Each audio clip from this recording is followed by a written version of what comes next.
नमस्कार dear students, हमारा part 6 चल रहा है क्रिया और काल। ठीक है, क्रिया हम लास्ट क्लास में पढ़ चुके थे। आई होप आप सभी को क्रिया अच्छे से समझ आ गया होगा। अब हम उसी का नेक्स्ट टॉपिक है काल। ठीक है, हम काल पढ़ेंगे। काल पढ़ने से पहले हम जान लें कि काल क्या है, काल किसे कहते हैं। क्रिया के जिस रूप से उसके समय का बोध हो उसे काल कहते हैं। ठीक है ना, क्रिया के जिस रूप से उसके समय का बोध हो उसे काल कहते हैं। काल के 3 प्रकार होते हैं। कितने प्रकार होते हैं? 3। आपने 3rd और 4th क्लास में भी पढ़ा होगा। भूतकाल, वर्तमान काल और भविष्यत काल। भूतकाल जो कि बीता हुआ कल है, ठीक है, जिसे आप इंग्लिश में यस्टरडे कहते हैं। ओके, भूतकाल मतलब बीता हुआ काल। वर्तमान काल आज, जो आज अभी चल रहा है वो वर्तमान काल। और भविष्य काल मतलब आने वाला कल। Okay, yesterday, today and tomorrow. Okay, अब बेटा आप अपनी बुक का पेज नंबर 36 ओपन करेंगे।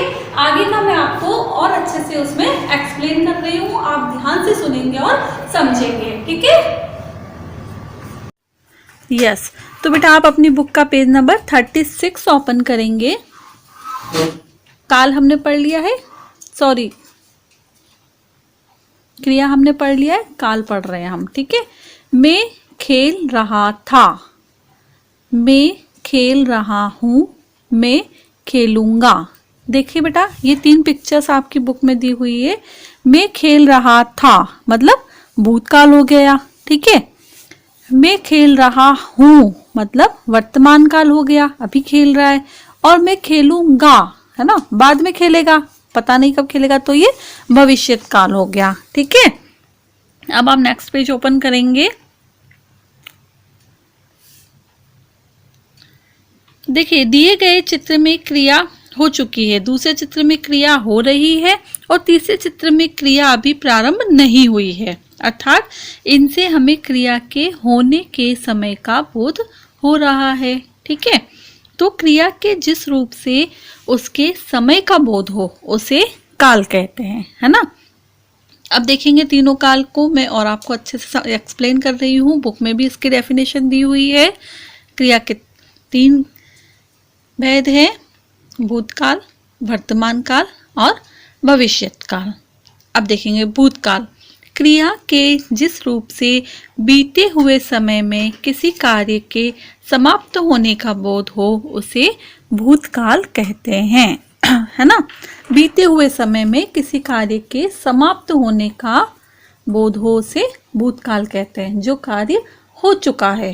ठीक है, जैसे कि श्री कृष्ण ने कंस को मारा, राम ने पुस्तक पढ़ ली थी, रमेश सो रहा था, है ना। देखो राम ने पुस्तक पढ़ ली थी, पहले ही पढ़ ली थी। ओके, और रमेश सो रहा था। इन तीनों वाक्यों में क्रिया का बीते हुए समय में होने का बोध हो रहा है, अतः ये भूतकाल के उदाहरण है ना, जो कि काम हो चुका है उसका पता चल रहा है। ठीक है, नेक्स्ट है वर्तमान काल। क्रिया के जिस रूप से चल रहे समय में किसी कार्य को करने या होने का बोध हो उसे वर्तमान काल कहते हैं। ओके, मतलब अभी जो काम हो रहा है ना। जैसे कि मैं अभी आपको पढ़ा रही हूँ, अभी क्या चल रहा है? वर्तमान काल चल रहा है। ठीक है, इससे पहले हमने क्या पढ़ा था? क्रिया पढ़ा था, पहले पढ़ा था वो भूतकाल था। ठीक है, आज हम काल में अभी जो हम पढ़ रहे हैं वो वर्तमान काल है। काल पढ़ रहे हैं अभी हम टॉपिक। अगर कल मैं आपको इसके प्रश्न उत्तर कराऊंगी तो वो क्या हो जाएगा? भविष्यत काल हो जाएगा। ठीक है, या मैं ऐसे कहूंगी कि बाद में मैं इसके प्रश्न उत्तर आपको कराऊंगी तो ये भविष्यत काल हो जाएगा। देखेंगे इसके भी उदाहरण दिए हुए हैं। रवि पत्र लिख रहा है, मोनिका चित्र बना रही है ना। अभी कर रहे हैं ये दोनों काम, अभी ये पढ़ रहा है, सॉरी पत्र लिख रहा है और अभी मोनिका चित्र बना रही है, तो ये दोनों वर्तमान काल हो गए। ठीक है, नेक्स्ट है हमारा 3rd नंबर भविष्यत काल।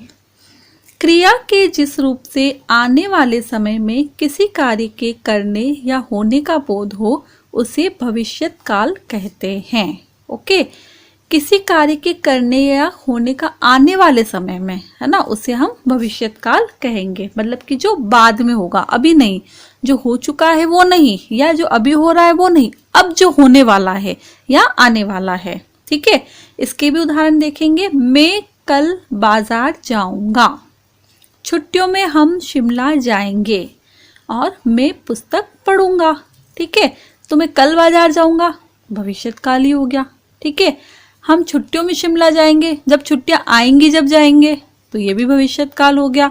और मैं पुस्तक पढ़ूंगा, है ना, पढ़ूंगा मतलब अभी पढ़ी नहीं है, पढ़ूंगा, तो ये भी क्या हो गया, भविष्यत काल हो गया। ठीक है, तो ये तीनों काल आई होप आप सभी को अच्छे से समझ आ गए होंगे। एक बार फिर से मैं आपको बता दूं, बीते हुए समय को भूतकाल कहते हैं। ठीक है, चल रहे समय को वर्तमान काल कहते हैं, और आने वाले समय को भविष्यत काल कहते हैं।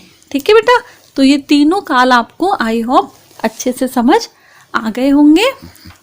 आप इन तीनों कालों की जो परिभाषाएं हैं उन्हें एक बार फिर से रीड करेंगे। ओके, क्या हुआ? अच्छा, क्या हुआ?